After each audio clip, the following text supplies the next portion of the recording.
Hey folks, this is Teddy Burris, your LinkedIn coach and trainer. I got asked a question this morning I want to answer for everyone because it's important that we know how to do this and that we do it where relevant and appropriate. And that's reporting fake or spam or hacked LinkedIn accounts. And I'm going to show you how to do this from a good friend of mine's profile. Note, I'm doing it from a friend's profile that I'm not going to report, but I'll use his profile as an example.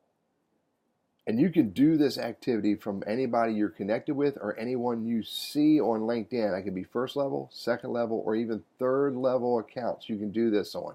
It's right here. It's under more. You click on more, and here's your options. And the option report block is what I want you to know about. And I want you to understand how to use it and that you should use it. So here's the three options you get when you click on the report block.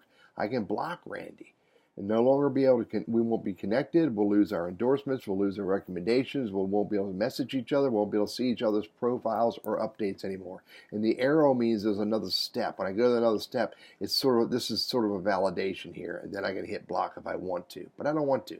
Go back, report this profile.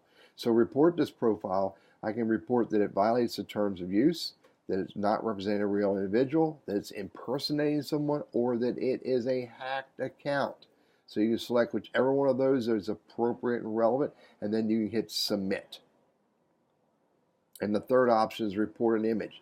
If this LinkedIn profile has an inappropriate or offensive or a fake image, or it doesn't represent a person, this is referring to the profile image, then I can select which one of these is appropriate and I can submit that. So there's three options under more and report and block. It's really easy to do. Anyone can do it for any LinkedIn member. Just to show you, for a third level connection, there's the more button and there's the report block, and there are the three options that I have. Again, this is you can use this report block function on people you're connected with, second level and third level. Again, I'm Teddy Burris, your LinkedIn coach and trainer. I hope that's helpful.